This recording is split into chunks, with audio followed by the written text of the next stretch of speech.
The fluorescent lights hummed overhead like dying insects, casting harsh shadows across the empty office floor. Sophia Rivera's fingers flew across the keyboard with desperate precision, each keystroke echoing in the silence. The security breach had shattered her focus 20 minutes ago, leaving her system exposed and her heart racing. She traced the digital footprints through lines of code, following a ghost through her company's most protected servers. Whoever this was, they weren't some amateur playing games. This was surgical, professional, terrifying.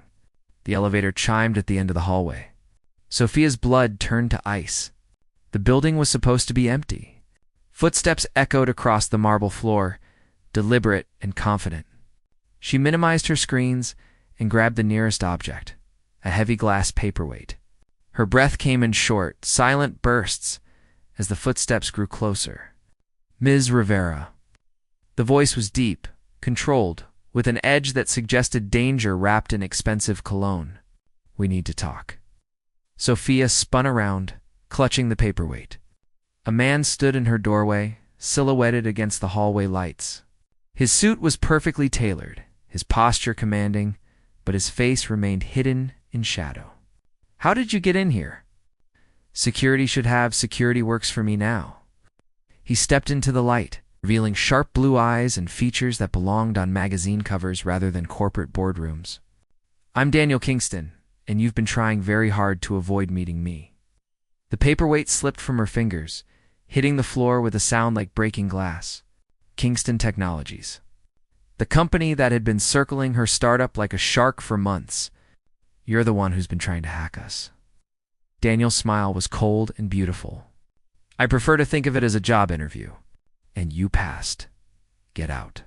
Sophia's voice shook despite her efforts to sound strong. Whatever you want, the answer is no. I want you, Sophia. Your mind, your skills, your company. He took another step closer, close enough that she could smell his cologne, see the exhaustion etched around his eyes. And I'm not leaving until you hear my offer. The city lights twinkled through the floor-to-ceiling windows, casting everything in an ethereal glow. Sophia realized she was trapped, alone in a building with a man who could buy and sell her life with a phone call. One conversation, Daniel said, his voice softer now, almost vulnerable. Give me 10 minutes, and if you still want me to leave, I'll walk away and never bother you again. Sophia stared into those impossible blue eyes and felt something shift inside her chest, something dangerous and electric. 10 minutes, she whispered. But I'm recording everything. Daniel's smile turned genuine for the first time, transforming his entire face. I wouldn't expect anything less from the woman who just traced my hack back to its source in under 20 minutes. As he moved closer, Sophia realized she had just made either the best or worst decision of her life. 3 weeks later, the coffee shop had become their battlefield, disguised as sanctuary. Steam rose from Sophia's untouched latte as she watched Daniel across the small table, his presence consuming all the oxygen in the room. You can't keep doing this, she said, her voice barely above a whisper. Meeting me here. Sending flowers to my apartment. Showing up at my favorite places. People are starting to notice. Daniel leaned forward, his eyes never leaving hers. Let them notice. I'm tired of pretending I don't think about you every second of every day. The confession hit her like a physical blow. For 3 weeks, they had danced around each other. Professional meetings that turned into personal conversations. Business dinners that felt like dates. Stolen moments that made her forget he was supposed to be her enemy. This is insane. Sophia pushed her chair back but didn't stand. You're trying to destroy my company, and I'm sitting here like some lovesick teenager? I'm trying to save your company. Daniel's voice turned harsh, desperate. Do you have any idea how many vultures are circling Innovate Solutions right now? Technova made an offer yesterday. Meridian Corp is planning a hostile takeover. You're bleeding money, Sophia. Your investors are getting nervous. The words hit like bullets. Sophia felt the color drain from her face. How do you know about our investors? Because I know everything about you. Daniel reached across the table, his fingers brushing hers. Your coffee order. The way you bite your lip when you're thinking. How you haven't slept more than 4 hours a night since your prototype launched. The scar on your wrist from when you were 8 and fell off your bike trying to keep up with the older kids. Sophia jerked her hand away. Stop. I can't stop. His voice cracked slightly. I've never felt anything like this before, and it's destroying me. Every board meeting, every business decision, every moment of my life revolves around protecting you, and you won't let me. Protecting me. Sophia's voice rose, drawing stares from other customers. You're a corporate raider, Daniel. You buy companies and strip them for parts. That's what you do. Not this time. He pulled out his phone, fingers flying across the screen. Look, the email that appeared made Sophia's world tilt sideways. A purchase agreement for Innovate Solutions. $50 million. Her name listed as CEO in perpetuity. All employees retained. Complete creative control guaranteed. This is impossible. She breathed. No one gives away this much control. I'm not no one. Daniel's eyes were raw with something that looked like pain. Sign it, Sophia. Let me protect what you've built. The coffee shop around them seemed to fade away. Sophia stared at the contract that would save everything she'd worked for, offered by the man who had somehow crawled inside her chest and made himself essential to her breathing. What's the catch? She whispered. Daniel's smile was broken and beautiful. You'll have to trust me. The word hung between them like a loaded gun. Outside, rain began to streak the windows, blurring the city lights into watercolored dreams. I need time to think, Sophia said. But her voice sounded far away, even to herself. Sophia. Daniel's hand covered hers again, warm and steady. There's something else you need to know. About why I really started watching your company. About what's coming. Before he could continue, his phone buzzed with an urgent message. His face went pale as he read it. I have to go. He stood abruptly, leaving cash on the table. Whatever you do, don't go home tonight. Stay somewhere public, somewhere safe. What are you talking about? But Daniel was already heading for the door, his expensive suit disappearing into the rain-soaked night. Sophia sat alone with the contract and a growing certainty that her life had just taken a turn toward something she couldn't control or understand. Sophia didn't go home that night. She went to Daniel's penthouse instead. The elevator opened directly into his apartment. All glass and steel and breathtaking views of the city sprawling below. He stood by the window, still in his rain-soaked suit, looking like a man on the edge of breaking. Shouldn't be here, he said without turning around. You told me not to go home. Sophia stepped closer, her heels clicking on the marble floor. Tell me what's happening, Daniel. No more games. He finally turned, and the devastation in his eyes made her breath catch. My brother, he said quietly. Marcus, he's behind the hostile takeover attempts. He's been systematically destroying my reputation in the business world, turning my allies against me. And now he's coming for you because he knows what? That you're the only thing I care about anymore. The confession hung in the air between them, raw and dangerous. Sophia moved closer until they were inches apart. Why does he hate you? Because I took everything from him. Daniel's jaw clenched. Our father's company, his inheritance, the woman he loved. I didn't mean to, but I did. And now, he's going to destroy everything I've tried to build. Starting with the one person who makes me want to be better. His hand came up to cup her face, thumb brushing her cheekbone with devastating gentleness. I'm poisoned, Sophia. Everyone I touch gets hurt. You should run while you still can. Instead, she kissed him. It was desperate and fierce and tasted like rain and regret. Daniel pulled her closer, his fingers tangling in her hair as years of loneliness and pain poured into that single moment. When they finally broke apart, both breathless, Sophia whispered against his lips, not running. We fight together.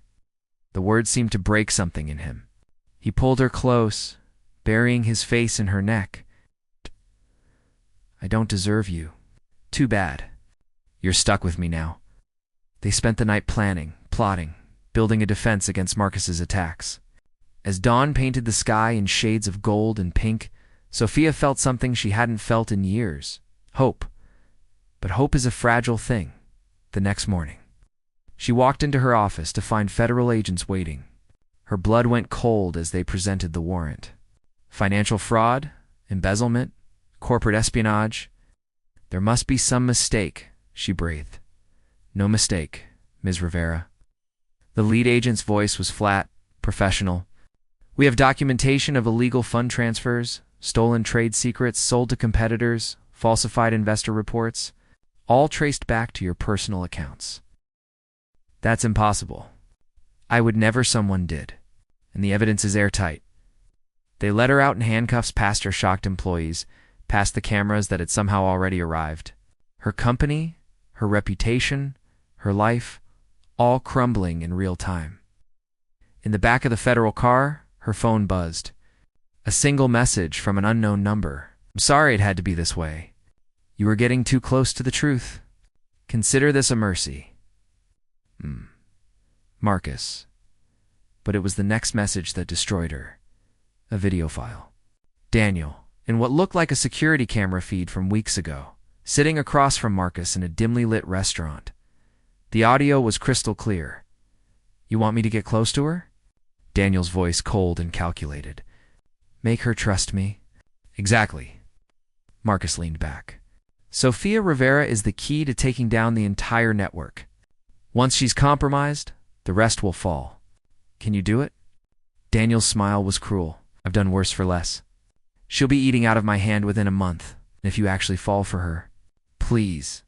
Daniel's laugh was sharp, dismissive. She's a mark. Marcus. Nothing more. The video ended. Sophia's world shattered into a million irreparable pieces. Everything had been a lie. The coffee shop meetings, the contract, the kiss, all of it choreographed and calculated to destroy her. She had trusted him with her heart, her company, her future, and he had burned it all to ash. Bail was set at $2 million.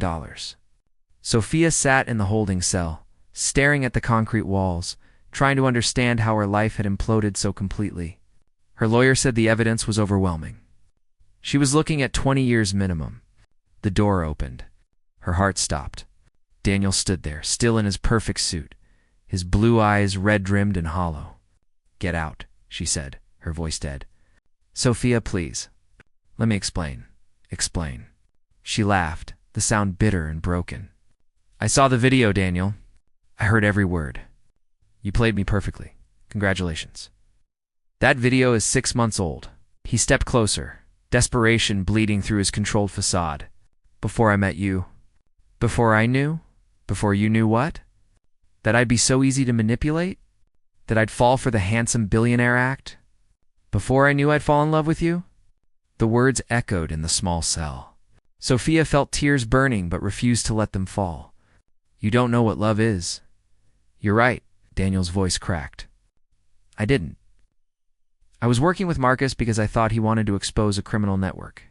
He told me you were laundering money for international crime syndicates. He showed me fabricated evidence. I believed him because he stopped, swallowing hard.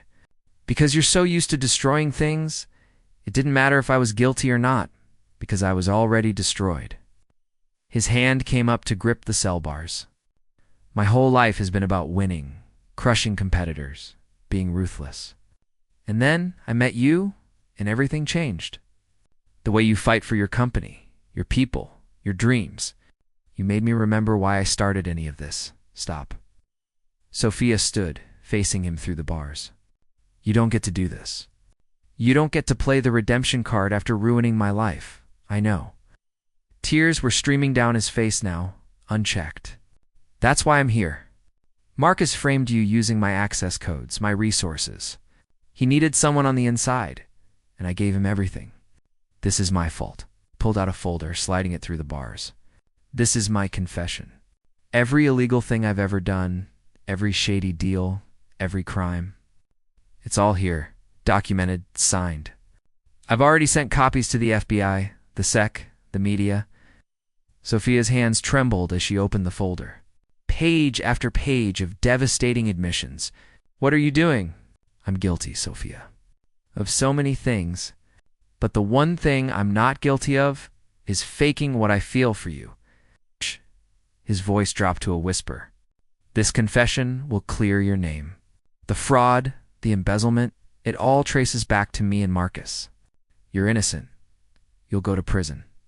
I know. For decades, I know. His smile was broken and beautiful. But you'll be free. Your company will survive. Your reputation will be restored. That's all that matters. Sophia felt something crack inside her chest.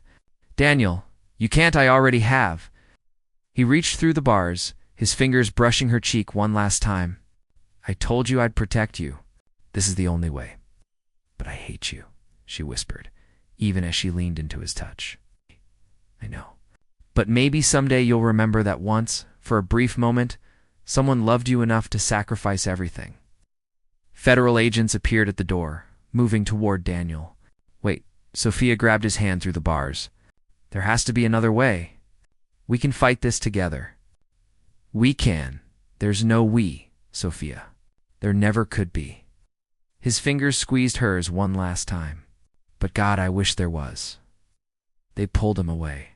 Sophia watched through tears as they led him down the hallway, his confession destroying his empire with every step. The last thing she heard was his voice, barely audible. I love you. That was always real. And then he was gone, leaving Sophia alone with the terrible realization that she believed him. Everything he had done, all the lies and manipulation, had somehow transformed into the most devastating act of love she'd ever witnessed. Her heart was breaking for a man she should hate, but her mind was already racing, planning, calculating how to save the person who had just saved her. 18 months later, the courtroom was packed with reporters, cameras, and people hungry for the final chapter of the Kingston scandal. Daniel sat at the defense table in a standard suit instead of his usual designer wear, looking thinner, tired, but somehow more real than he'd ever been. Sophia entered from the back, and his head turned instantly, as if drawn by some invisible force. Their eyes met across the crowded room. She had spent the last 18 months building an empire from the ashes of their destruction. Her company had not just survived, but thrived. She'd used every resource, every connection, every brilliant strategic move she'd learned from watching Daniel operate. But none of it meant anything without this moment. The judge called for the victim impact statement. Sophia stood, her heels clicking as she walked to the witness stand. The prosecutor smiled, expecting her to demand maximum sentencing for the man who had destroyed her life. She looked directly at Daniel. Your Honor, my name is Sophia Rivera, and I'm here to tell you about the man sitting at that table. Daniel's expression was carefully neutral, but she saw the pain in his eyes. He thought she was here to condemn him. Daniel Kingston is many things, ruthless, brilliant, damaged. But he's also the man who taught me that love isn't about grand gestures or perfect moments. It's about sacrifice. Real, devastating, life-altering sacrifice. The prosecutor stood. Your Honor, this is highly irregular. Sit down, the judge said quietly, his eyes on Sophia. Continue, Ms. Rivera. 18 months ago, I thought Daniel had destroyed me. And in a way, he did. He destroyed the naive version of myself who thought the world was black and white, good and evil, heroes and villains. Her voice strengthened. But he also showed me what it means to love someone enough to let them hate you, to sacrifice everything with no guarantee of forgiveness. She pulled out a folder of her own. This contains evidence that Daniel was manipulated by his brother Marcus, who has since been convicted of orchestrating this entire scheme. It shows that while Daniel's confession contained genuine crimes he committed years ago, the specific charges related to my case were fabricated by Marcus using stolen access codes and forged documents. The judge banged his gavel. Ms. Rivera, are you saying I'm saying that Daniel Kingston took the fall for crimes he didn't commit to protect me? And I've spent the last 18 months proving it. She looked at Daniel again, her heart in her throat. Because that's what you do when someone sacrifices everything for you. You don't let them drown alone. Daniel's composure finally cracked. Tears streamed down his face as he stared at her in disbelief. The trial took another 3 weeks. Sophia testified for hours, bringing in expert witnesses, forensic accountants, and evidence that slowly unraveled Marcus's web of lies. In the end, Daniel's sentence was reduced from 20 years to time served for his legitimate offenses. With 5 years probation, when he walked out of that courtroom, a free man, Sophia was waiting on the courthouse steps. They stood facing each other as cameras flashed and reporters shouted questions. The setting sun painted everything in shades of gold and promise. "You didn't have to do that?" Daniel said quietly. "Yes, I did." Sophia stepped closer. "You once told me I'd have to trust you. Turns out, trust goes both ways." "I don't deserve shut up, Daniel." She smiled, and it was fierce and beautiful. "We're both damaged. We've both made terrible choices. But maybe two broken people can build something stronger than either of us could alone. I'm not the same man I was." "Good. I don't want the man you were. I want the man you became when you loved me enough to sacrifice everything." His hand came up to cup her face, thumb brushing away a tear she didn't know had fallen. "I'm still in love with you," he whispered. "Every second of every day. That was always real. I know." She leaned into his touch. "And God help me, I'm in love with you too. Despite everything, because of everything." The kiss was soft and sweet and tasted like second chances and hard-won redemption. Around them, the city buzzed with life and possibility and the promise of tomorrow. They had started with betrayal and ended with sacrifice. Somewhere in between, they had found something neither had believed possible. They had found each other. Not in spite of their scars, but because of them. As they walked away from the courthouse hand in hand, Daniel leaned close and whispered, "So what now?" Sophia's smile was pure mischief and joy. "Now, we build an empire together. The right way this time." "Together," Daniel repeated, like a prayer. "Together," she confirmed. And in the golden light of a new beginning, two broken souls who had destroyed and saved each other walked into a future they would write together. One imperfect, beautiful moment at a time. The end.